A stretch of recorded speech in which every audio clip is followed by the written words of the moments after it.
Every child you encounter is a divine appointment, said Wes Stafford. Children are definitely the best thing we have ever been given. But despite this, children suffer from more dangerous things now than they did 20 years ago.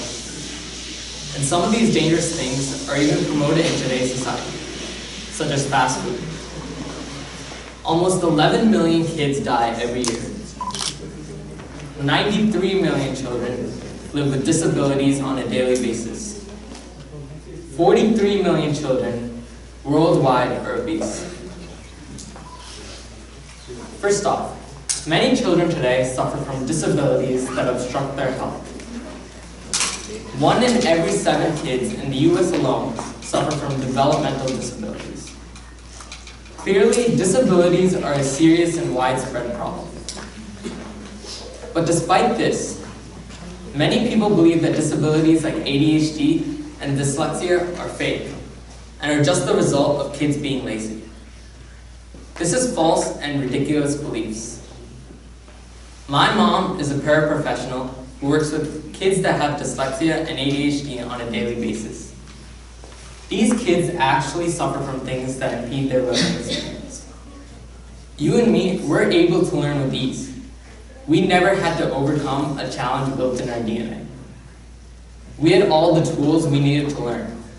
Working brain, working hands, working feet. The only thing we actually needed was the will to learn and the want to learn. But kids with ADHD and dyslexia might have the passion to learn, but they still can't learn like us. We have always taken for granted what we have been born with, but these kids didn't have that. We might have hated studying or hated going to school, but all these kids want is an equal chance to learn. So it is up to us to help them and be patient with them and let them learn as much as they can. Another factor that commonly affects the health of children is drugs. Almost a quarter of all high schoolers in the US have used drugs before. 3,300 high schoolers try weed for the first time every single day. Clearly, drugs are not something that will just go away if we close our eyes. Drug abuse is all around us.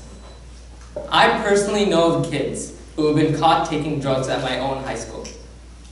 These kids all used to be nice kids back in elementary school, but once they got to middle school or high school, they were introduced to drugs because of peer pressure. Once they tried it, they were hooked. They were addicted. This is the addictive power of drugs. These kids cannot stop using drugs despite the harmful effects. Many kids take drugs because they want to experience the feelings that come with it. But many kids also take drugs because they simply can't stop. These kids want to stop, but they simply can't because of the addictive quality. Think about it like this. Think about it like that piece of chocolate you really want. You really want that piece of brown, milky, soft chocolate, but you're on a diet. Think about the temptation you feel to just have that creamy chocolate melting down your throat. Now magnify that temptation by 100 times. This is the feeling that drug users face on a daily basis. This is why drug users can't stop on their own. People like us have to help them and raise more awareness about drugs. Rehabilitation programs and psychological treatment all aid teens in their addiction to drugs. But we can stop teens from even taking the drugs in the first place by raising more awareness of drugs and educating kids about drugs from an early age.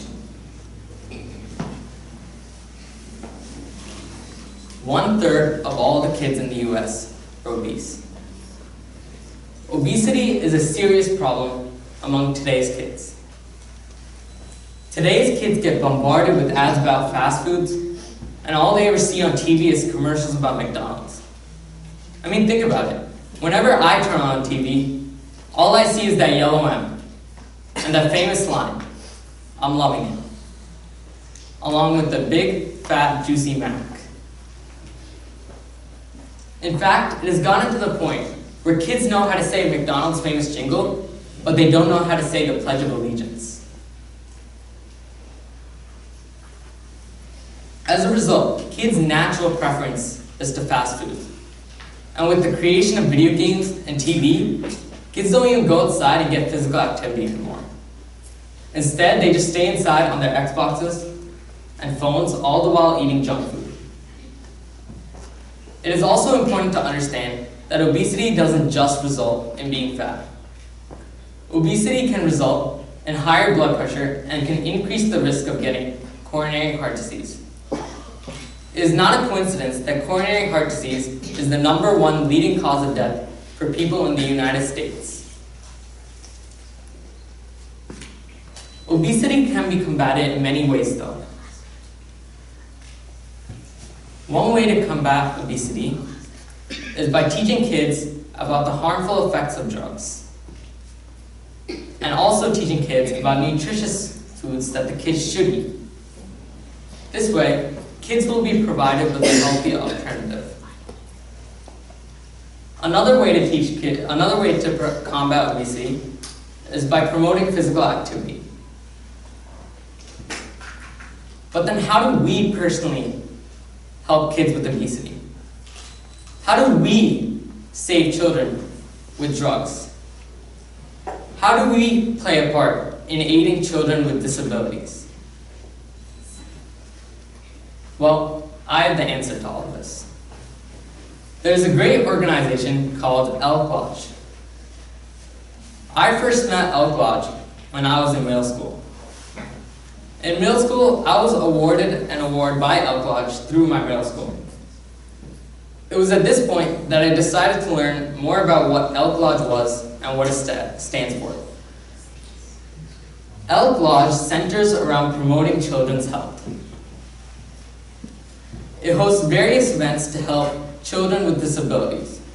For example, it just recently hosted a camp in the mountains where kids could go for a week-long camp for completely free, and their parents would also get a break. Elk Lodge also sponsors a drug awareness education program where kids and parents can learn about the dangers of drugs. It also hosts many athletic events to promote physical activity among kids. Any of you can get involved in any of these events. You guys can help out in any of these events and help these kids. By helping these children's health, we are not only ensuring a healthy future generation, but also creating strong leaders for the world. Thank you.